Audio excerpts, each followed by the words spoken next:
Hello everybody, good afternoon. It is, I should check the date, Sunday the 27th of November 2016. I don't know where this year is going, it's just absolutely flying by. So my name is Danny Wells and I am an independent consultant with Arbonne International and Regional Vice President, and tonight we've got a really exciting call. I know many of us aren't on Zooms at this time, we sort of join a bit later on a Sunday, but many of you have managed to get on because we've got a guest speaker who is speaking tonight for our team, which we're really, really excited about, and that is the very gorgeous Sue Cobb. So I'm going to read out a little bit about Sue, and then I'm going to let her share her story and some of her tips and insights that I know that for pretty much everybody, we can get so much from. We can take so many notes from what Sue has to share. And I just think, Sue, you're just such a kind, wonderful person to take the time out of a Sunday evening at this time as well to just share with us everything that you want to share. So I'll read out a bit about your bio. And okay, so Sue Cobb, she has a background in the NHS as a nurse, a midwife and a health visitor. Love that. She's also a speech and drama teacher. Sue is a single parent with 4 children who age from 16 up to 28. She was introduced to Arbonne 5 years ago and is now an executive area manager, soon to be regional vice president. I know. She earned AIT trip last year on the Caribbean cruise, and she's built her business through cold market. She uses Arbonne as a vehicle for fundraising for a premature baby charity in Africa, and she has a project in India in the Himalayas for disabled children. Just incredible. You're going to get so much from Sue tonight. She's also introduced Arbonne into the motor racing world last year, and Porsche Human Performance Team, who train drivers and athletes will be on board with Phyto Sport now, that we are accredited with the UK Informed Sport, which is great that that's just come out. So Sue is also in Carol and Chris Owls' Success Line, and she is absolutely storming. She really, really is. But I had Luke Williams say to me, he was like, have you heard Sue do a training? I was like, no. I was like, I know that she's incredible, but I've never heard her do a training. He was like, Danny, you've got to listen to what she has to say, because what she has to say is so valuable. So I literally was straight away, Sue, can you do a call? I was like, I know you're going to be so busy. I know it's probably going to be in a few months' time, but can I pencil you in? And she was like, I'll do it for you. Like, when do you want me? I was like, next week. She's like, okay. So Sue, thank you so much. I really do appreciate you. Thank you for sharing everything with us tonight. We look forward to hearing your story and your top tips. So take it away, lovely. Thank you. I really feel quite privileged, to be honest, to be asked to do this. Elin asked me obviously a few weeks ago, and I couldn't believe it when you asked me. Anyway, so thank you. So yes, lovely introduction as well. Thank you very much. My background, as Danny's already said, was NHS, and I suppose initially when I started my journey 5 years ago, I think it took me about 2 years, to be honest, to really get grips with the business and kind of understand really about network marketing. And that's because I hadn't had a business before as well. So what I tried to do was transfer my skills from the NHS, which is a caring profession, into Arbonne. And I just became the Mother Teresa of Arbonne. It was kind of like if I met somebody and I thought, oh my God, they really need help, you know, or something, I would just like want them in my team.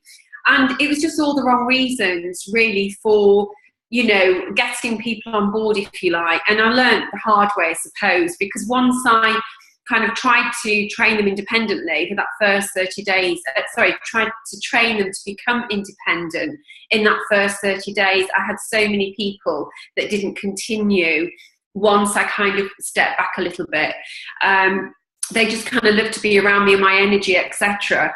And yes, I really was Mother Teresa, there's no doubt about that. And that was quite a hard lesson to learn, that, you know, you have to do this business very differently. So my journey, I think, over the 5 years, as Danny's mentioned, I have done it by through Cold Market. And it's so lovely to see that Roxanne is on this call tonight, this Zoom, because Roxanne was my second consultant that I sponsored. And we met through a game of tennis, and she was very competitive, I have to say. And she had told me that she'd just left the NHS. She'd been a business manager in the NHS, and she'd just left. and she wasn't really sure what she wanted to do. And that was kind of how I really started talking to people in the coal market, to be honest. It was quite interesting because I didn't really know Roxanne, but of course when I shared the business opportunity with her and she tried the products, and yes, she was on board, and that was amazing. And I've kind of done this now for, you know, the whole of my journey, and I think there's quite a lot of skills that you know, and experience that I can share on how to do things and how not to do things. So obviously the title of tonight was How to Grow Like a Pro. So I'm going to go through 10 rules, and I'm going to put my experience and my tips in with this. So there are 10 rules to follow to grow like a pro and get you where you want to be. So rule 1 is obviously get started. And I think making that decision that you're actually going to treat this business like with the respect that this business should have, I think that's quite difficult sometimes for people. And, you know, particularly if you're coming from different backgrounds as well, you've got to learn, like anything else, how to do it. And some people kind of jump in and they think, oh, I can do this. And I do get this sometimes with professionals, you know, they kind of think, yeah, I can just kind of get an hour's training and I'm away. Well, it doesn't work like that. If you think of a surgeon doing an operation, of course, because my background, I think of that, you can't just come in and say to that surgeon, right, I'm taking over now, I'm going to do this operation my way, I'm going to use these instruments, I'm not using those, and I'm going to get on with it. It just doesn't work like that. You have to actually learn how to do the business. So first of all, make the decision, and then procrastination, we all do it, and we naturally do this. We do put things off.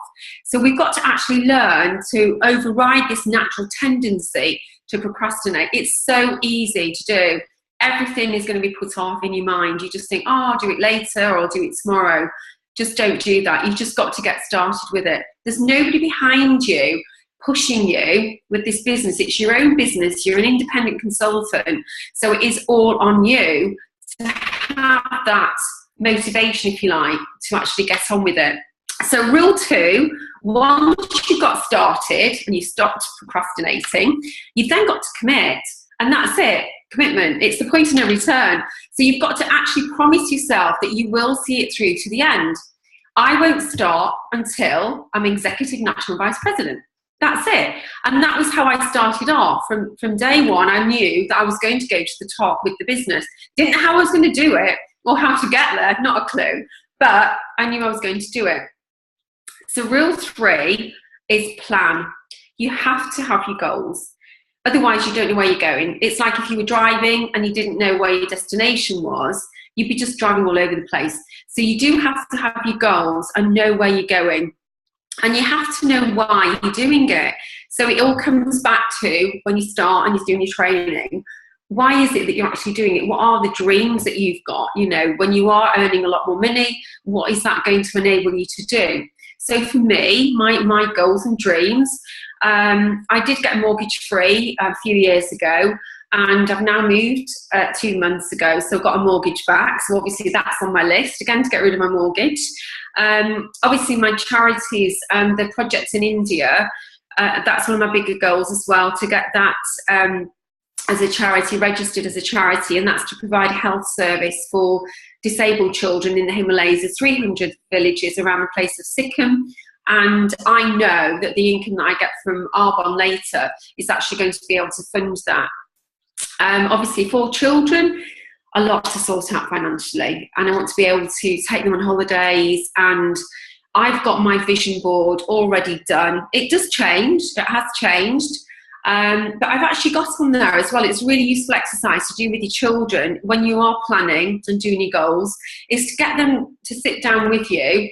And I actually said to them, right, when I'm regional vice president, what would you like? And this was kind of a little reward to them, because, you know, as a single parent, yes, I had to leave Oliver quite a lot. In fact, he used to come to nearly all the meetings, to be honest, till he got old enough for me to leave him.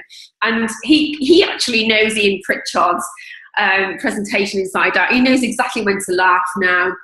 And, you know, he used to quote Jim Rohn, working full-time on our job, part-time on our fortune. And he just could do it. So you need to involve your family in the vision board.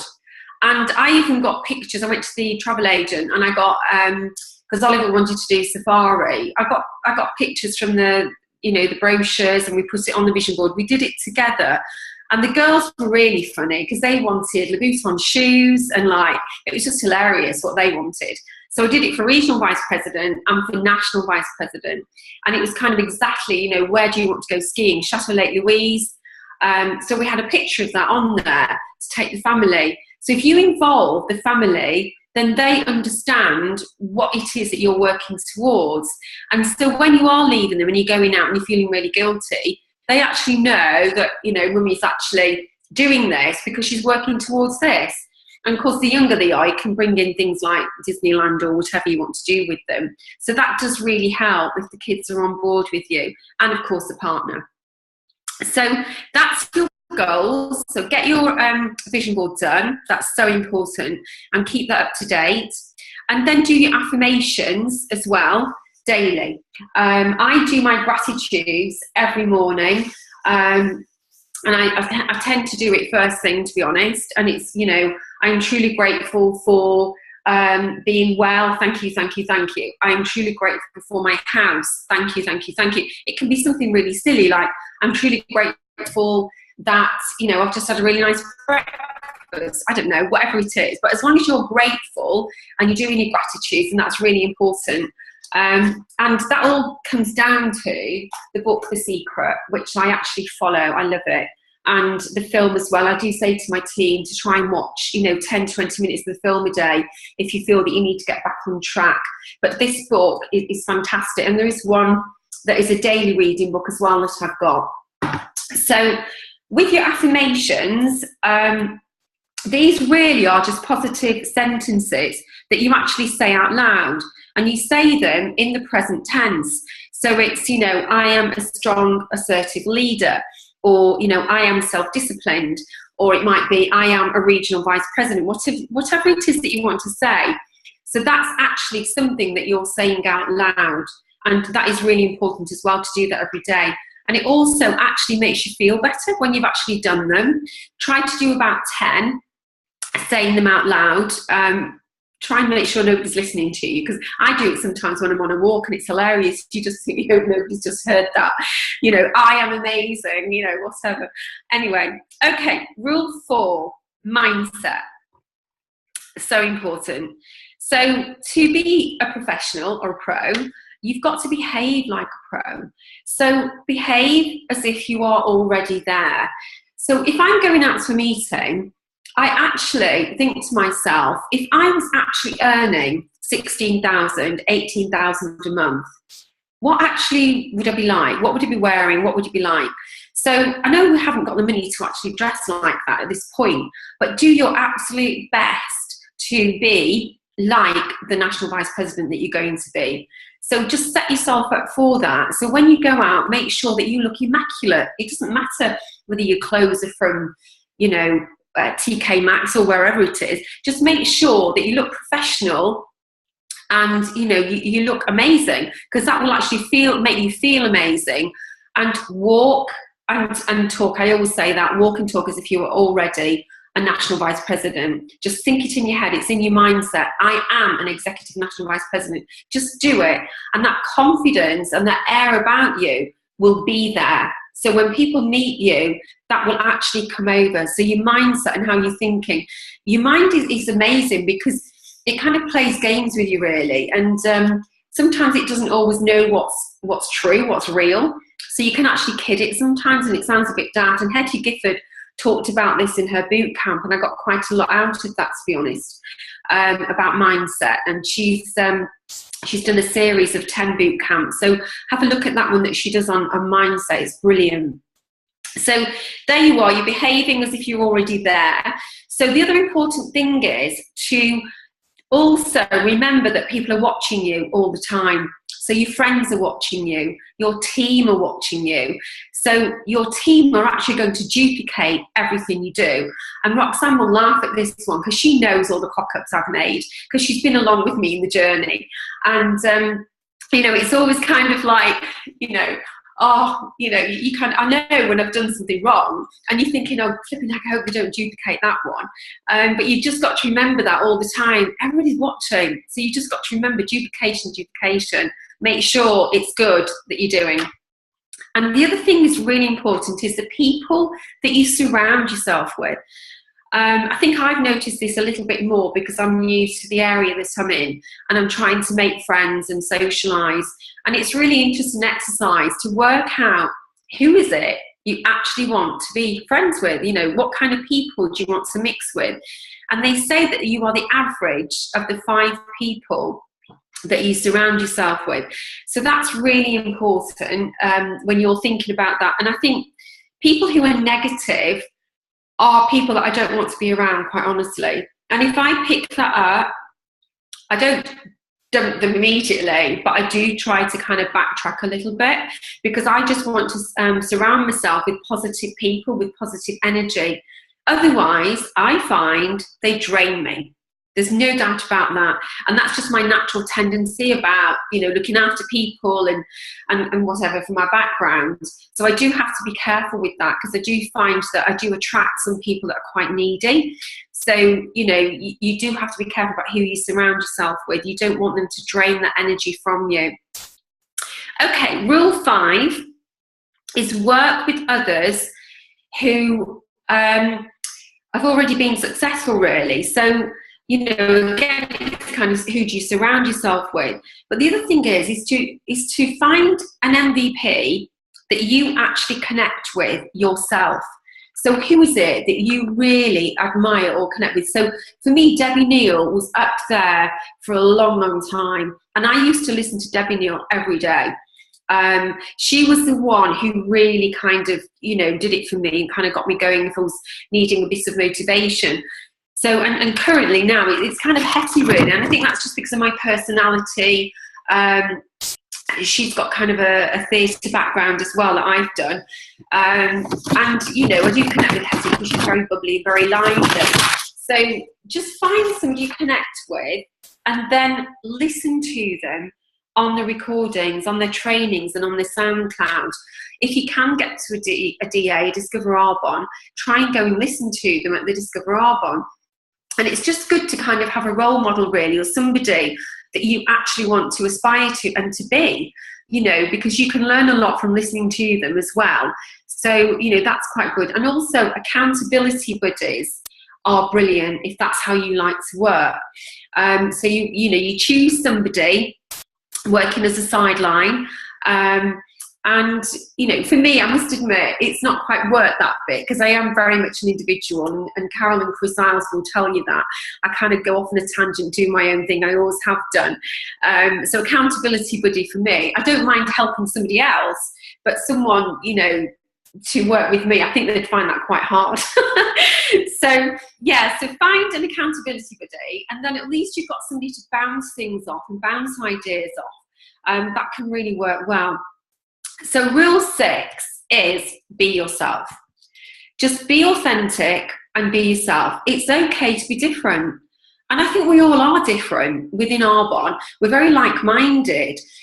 But because we are successful people at the end of the day, and I believe that we are all different. We're all amazing as an individual. And, we will stand out in the crowd. There's no doubt about that, because we're ambitious. So what you need to watch with this one is people don't always like that. And you will get people being negative towards you, and the naysayers, as we call it. So you just have to think, well, do you know what? At the end of the day, they're not going to pay my bills. So do I really care what they think? So that's quite important. And particularly with your friends and family, when you're first starting off, I remember one summer I was sat in the garden with my laptop, and I was actually working. And my daughter came home. She was at uni, and she came home, and she came and sat next to me, and she's like, Mum, when are you going to get a proper job? And you just kind of like, she just didn't get it. Now, she's 23, and she's finished uni, she's doing a master's, and she wants to be a chartered surveyor. And she's still in that mindset. She really, really believes that I need to get a proper job. She still thinks that. It's quite funny. And my eldest one is a lawyer. And of course, again, quite skeptical about the business. I mean, she likes the products, but quite skeptical about the business as well. So, you know, and then the other one kind of, she's okay with it, yeah, but you know, she doesn't comment at all. But it's just quite interesting how your family can sometimes react. My son is fully supporting it, there's no doubt about that, and he's just waiting for me to be RVP now. That's it. He thinks I've been an area manager, you know, too long now, and that's that. It's like, come on, mother, get a move on. So, you know, sometimes you get support and sometimes you don't. If you don't, it doesn't matter. This is your business, and this is for you and your family. And if you fully believe in the business and you fully believe in the product, you won't have an issue with this at the end of the day. You just get on with it. And it's like that no matter what mindset.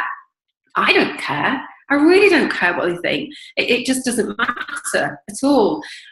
You know, so just remember that all the time when you're getting the negative comments, etc. Just let it ride over your head. There was something funny that I used to say before, was put them on your Mercedes drive-by list. You know, those friends that actually really, they're not into this at all, and they kind of make all the comments. I've got quite a few friends who are quite skeptical about it, but they are watching me on Facebook everywhere I'm going. And I just think, yeah, I'll put them on the drive-by list, you know, so when you get your car, toot toot, you know, I did it. So, okay, where am I? Rule 7, do something scary every day. I think this is where we all sit in our comfort zone.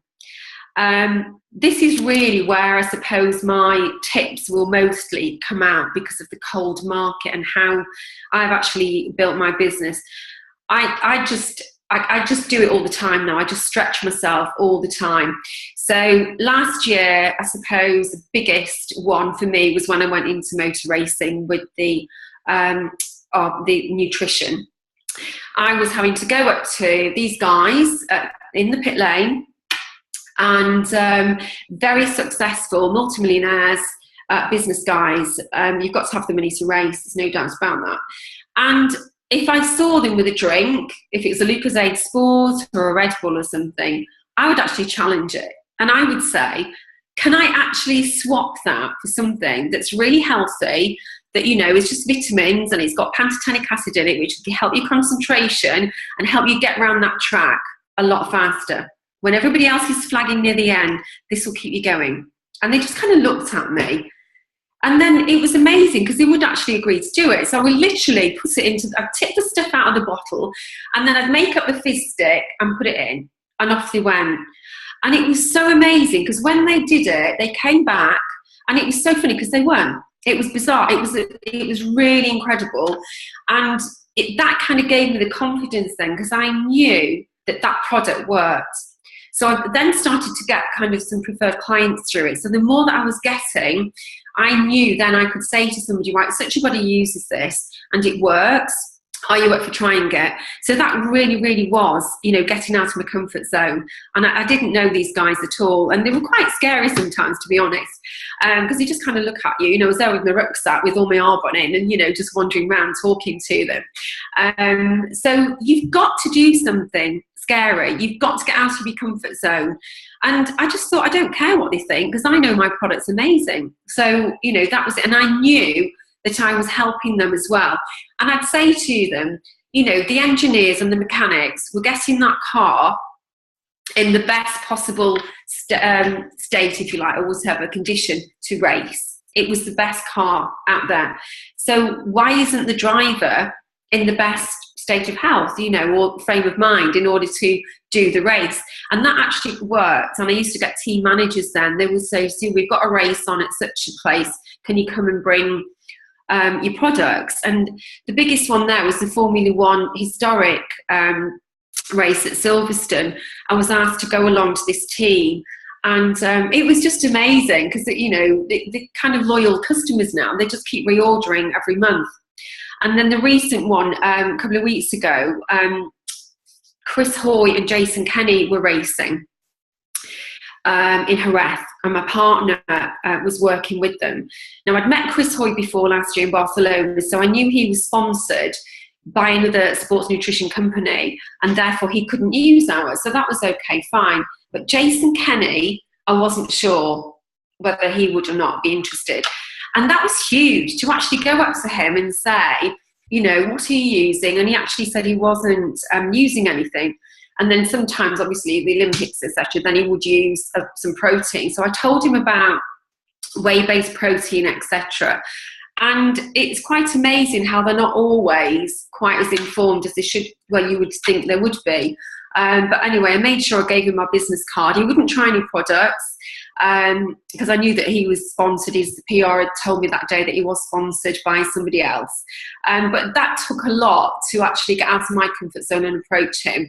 And I had to do that in the pit lane with, like, you know, my partner was there.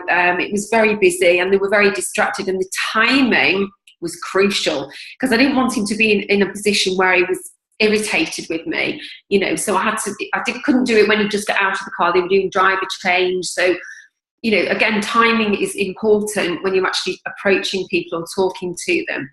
So another situation with Porsche, which you mentioned, the human performance team. For a year, I've been trying to get into Porsche at Silverstone. They've got this huge centre where they train racing drivers and they train athletes. And it is the centre of excellence, there's no doubt about that. Now, a year ago, I tried to get in and it just didn't work. I went to Spa, Belgium, circuit there. It must have been a few months ago. And afterwards, went into a restaurant with the team, and behind me was a guy in a Porsche outfit. So he obviously was racing Porsche. So I just turned round and I just said to him, I said, I've been trying for a year to get into Porsche at Silverstone and I cannot get in. And he just said, have you got a business card? Which I had, obviously, and I had a sample pack as well of the energy fizz drink and the complete hydration. And I also put the meet the product information sheet in there and my business card. So I had this little sample pack. I've used those a lot, so that's a bit of a tip there. And I gave him that, and he said, right, just email me the information and I'll make sure it goes to the right person. And he did. He got me in. And I went on Friday, to cut a long story short, I'd sent products, etc. But on Friday, I went for the final meeting. And because we've got the UK Informed Sport accreditation on the Phytosport, that was it. So we're actually in now. So the Porsche Centre are using our products. So everyone that goes through, yay, I know, everyone that goes through, he is going to refer to me. He didn't want to be involved in the business side of it because Porsche weren't paying him. It's another company paying him. But he said, no, I'll just do the referrals. And he already had, there was a driver who was vegan, who wouldn't eat vegetables or anything because he sorts out all the nutrition. So of course the greens balance will be ideal. I know we've not got UK Informed accreditation for that, but he said that would be okay to use that. And the other one they were interested in was the Digestion Plus as well, the prebiotics and probiotics. But yeah, that's huge actually for us. So I'm really now waiting for the protein and the nutrition bars and the fizz sticks to get accreditation as well, because they'll be recommending those. So fantastic. So there we go. That was truly getting out of my comfort zone. Going to the Porsche at Silverstone on Friday, I couldn't sleep the night before. And I wasn't nervous. I was just so excited because I knew that it was nearly a yes, you know, because he's going to be a PC, the trainer, the guy there. But I was just so excited because I just thought, what if this flipping works? You know, what an achievement that will be if we can get in there.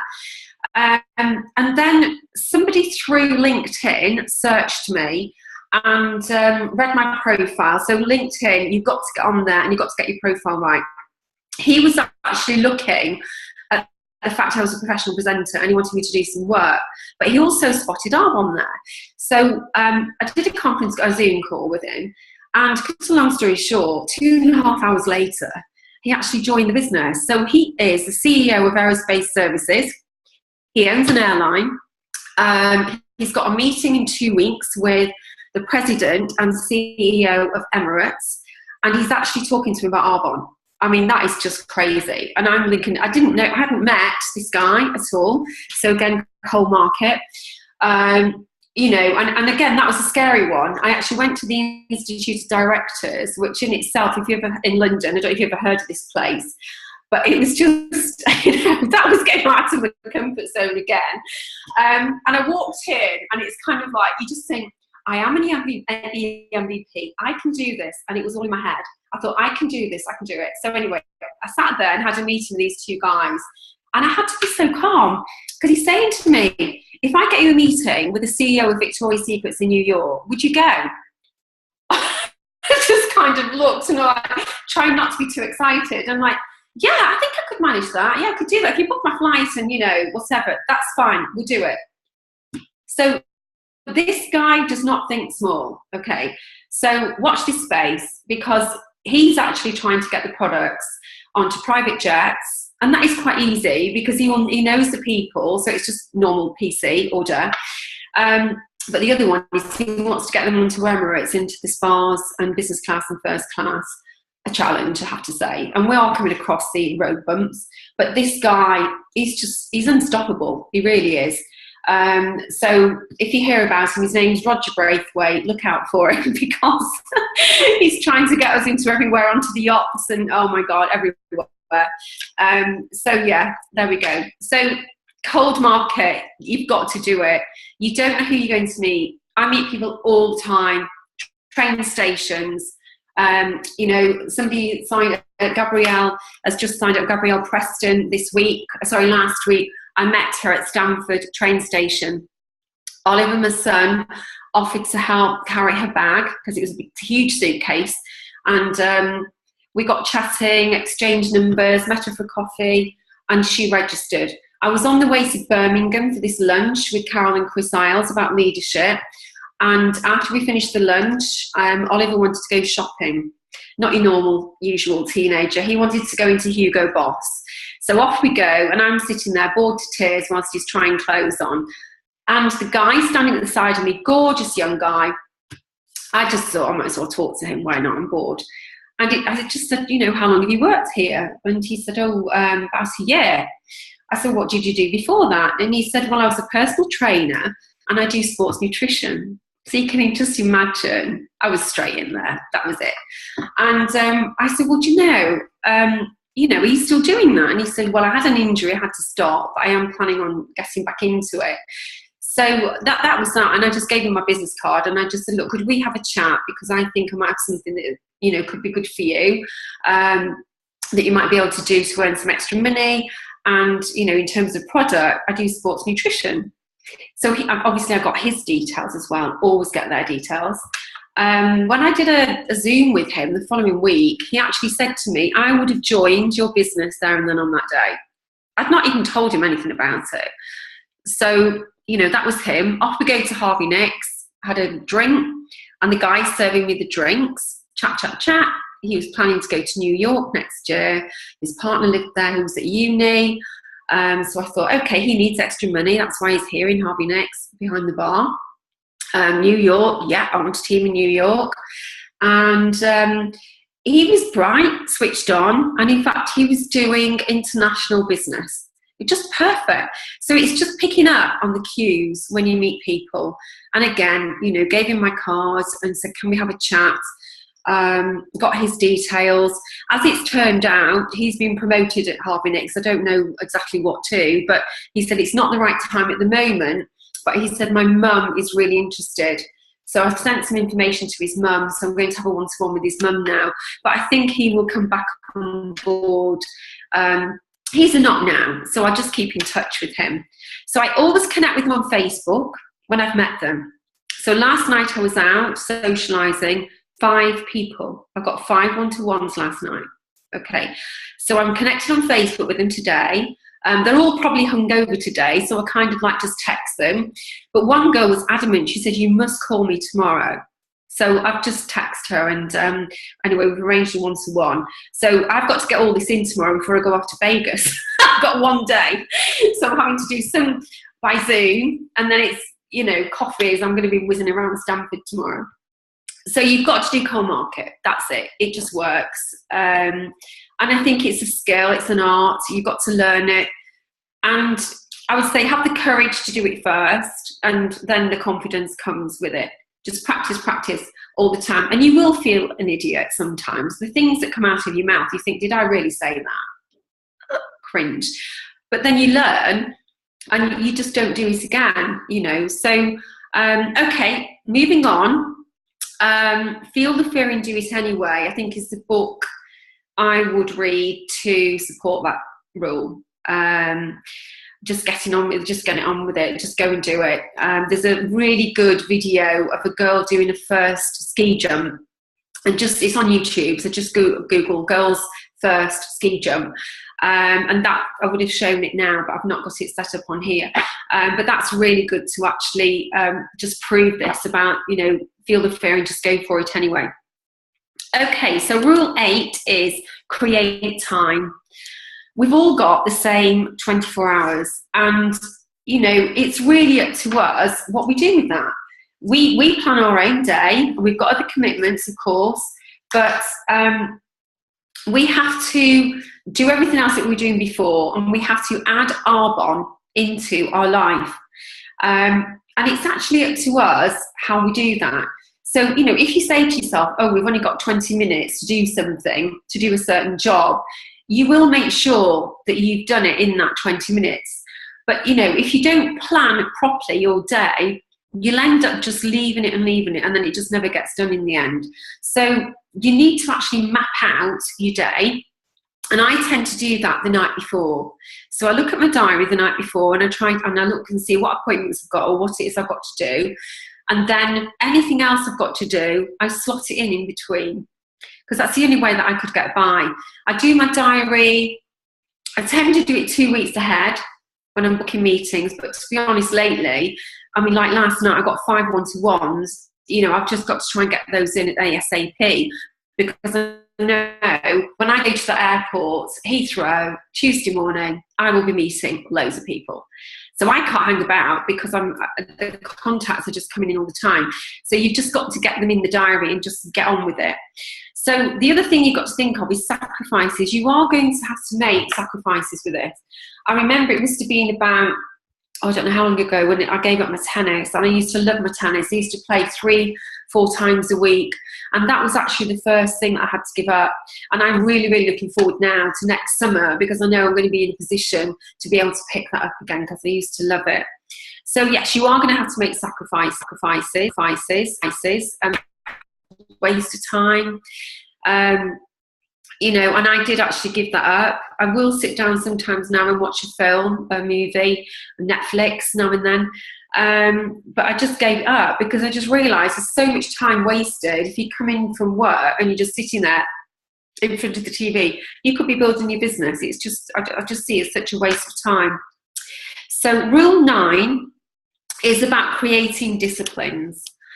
You've got to remember, you'll never change your life until you change something daily. And this is The Slight Edge. Everybody has to read that. So that book is by Jeff Olson. That's just a must, you know, when you're first starting, because it's just the little things, the little slight changes that do it. So the other thing as well, you've got to follow the basics and learn the skills. So GoPro, obviously Eric Worre is our Bible, and I have the audio on in the car constantly. It's going on all the time, and it's really funny, because you'll read it once, and then as you develop yourself and you go on with your business, if you read it again, you will absolutely get more from that book in different ways. It's quite funny. As you change yourself, you just pick up different things out of it. So it's really important to keep reading that over and over again, and also with your teams as well, make sure that they've all got a copy of that to start with. You've got to learn the basics in order to develop the skills, you know, and it is learn it as you go along. You know, I start off and I start the training, and it's really funny, because people are really surprised when I say to them, right, we need to get a one-to-one, we need to get a launch set up, because that's how you learn. And they don't always understand that. They think it's like being in a classroom. They've got to sit there and have it all given to them, you know, and told how to do it. You've actually got to do it. You've actually got to do it. Again, referring back to, say, when I was a midwife, there'd be no point in me sitting there in a classroom reading up how to deliver a baby. I had to actually go out there and deliver 100 babies, you know. So I kind of compare it to that. It's exactly the same. You've got to actually practice it. So, you know, we don't have exams. You know, we used to have a written exam and what we call a viva, an oral exam, and then a practical exam in the NHS with whatever it was we were training to do. With Arbonne, you just give them the tools and that's it. Off you go. You know, that's up to you to actually practice and learn those skills. Okay, rule 10, never give up. Don't quit. There have been times, I must be honest, when I moved here, when I moved from Cheshire, which was about 18 months ago at first, my business took an absolute dive. It was just scary, really, really scary. And I remember when Ian Pritchard moved from Surrey up to Chester, he said it took a while, for, you know, to adjust and everything settle down. I feel now that things are just changing for me here. We've got our first DA in Stamford, which I'm so excited about. And this is with Elin. Elin's actually taken the lead with this, and she rang me and she said, oh, are you up for this, you know? And I said, well, I thought Fiona was doing some DAs, and she said, no, she's doing Peterborough and somewhere else. So I thought, okay, if no one's doing them, then why not? So we've got the Cozy Club booked. The first one is the 7th of December. So if anybody's, you know, wanted to come, that would be fantastic. And I just can't believe it, because this is really what I was wanting, was to do DAs and to do them in Stamford, you know, where I live now. And obviously I want to get my region trainings going as well soon, so we'll see. So yeah, so don't give up. You know, I could have easily given up, and at the time my partner wasn't really sure what the business was. And, you know, he was kind of like saying, well, what are you going to do? And I thought, Craig, he's actually questioning, am I going to give in? Am I actually going to give up?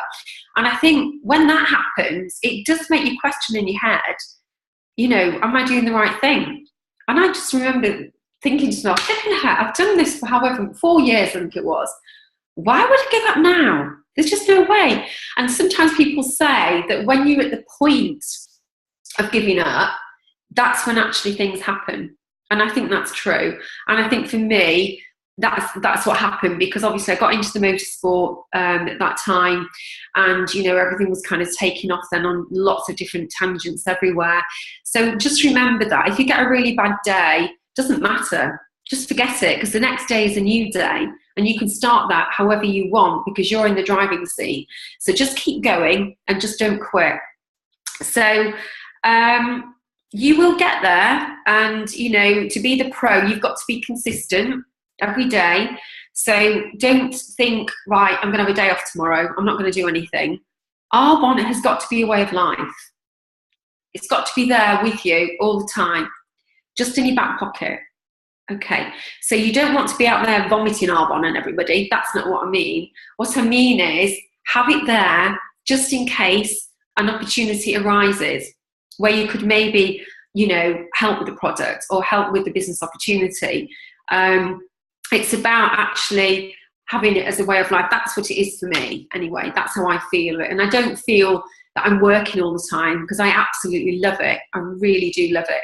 So it's got to be fun, and you've got to enjoy it, because obviously for a lot of people, they're doing this alongside a really full-on job. So they don't want Arbonne to be like the job. So it's got to be something they enjoy and think, oh, that's great, I'm going to be doing a call, or I'm going to be meeting someone, you know, to do one-to-one, or I'm doing a launch. You've got to enjoy it. So bottom line is, are you a winner or a loser? Well, yeah, I'm a winner. I'm not going to lose at this. I'm going to keep going. And I think for my team, I've got the most amazing team. I really have.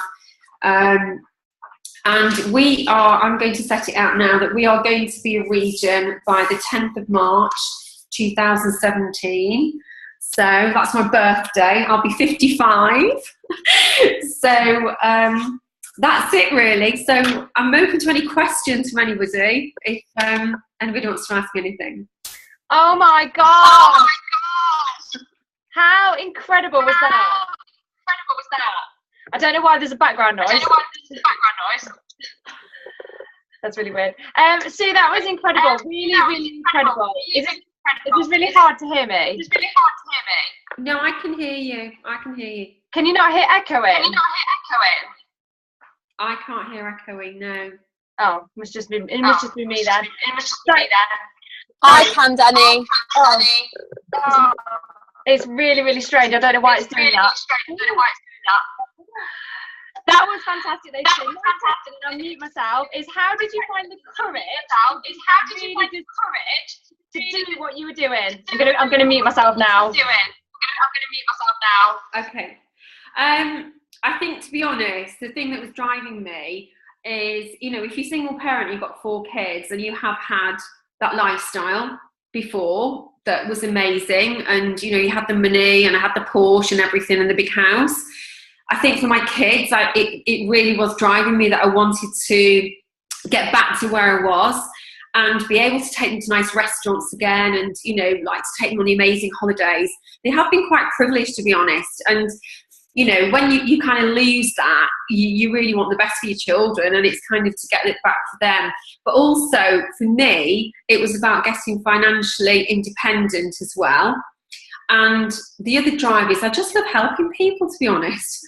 You know, when I was in Cheshire, there was such a buzz there, and my house was an open house. And people just used to come, and it was amazing, the energy in the house, and I just loved that. And that's really what I want to create here in Stamford. I want it to be all busy, and yeah. So the drive, it doesn't matter what's in my way now, because I'm just doing it. You muted, Danny. You muted. Sorry. Danny's just asked me to finish up the call. Because she was echoing so badly.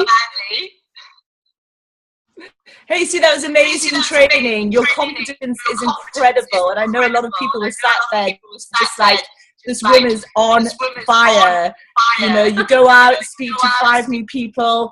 It's not a matter of thinking, who can I find where? It's a matter of going, oh my God, they're all there all the time. And it's just going to be something I'm doing. Like, I'm not even thinking about it. It's just inside me. It's part of me.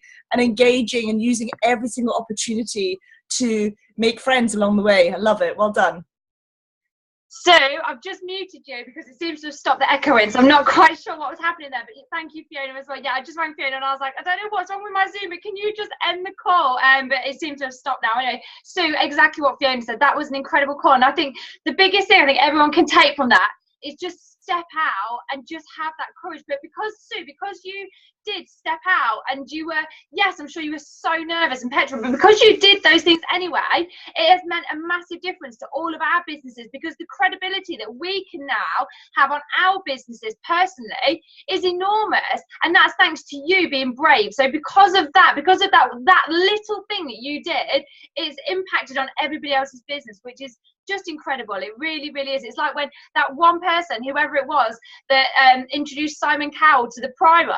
I don't know who it was, but that makes a massive difference to our business, because every time you say this is what Simon Cowell uses, and you show the photograph of him with his baby with the Arbonne products, everyone sees it as really credible then. So because of you, Sue, you've given us all such a credible business model, which we all knew we had anyway, but you've emphasized that. So I'm just going to try and unmute you just to make sure that in case it echoes again. Okay. Is it echoing? It only seems to echo when I'm unmuted and you're unmuted. We're not next to each other. Normally that happens when you sat next to each other. That's weird. Oh, thank you so much. That's amazing. I really appreciate that. Thank you. Thank you so much, Sue. And thank you so much for your time. Okay. Right, I'll end the call now so that we can get rid of any of this echoing, but really, really, really massive thank you, Sue. Thank you so much on behalf of all of us. Fantastic call. Okay, thank you. Thanks. Bye. Bye. Bye, everybody.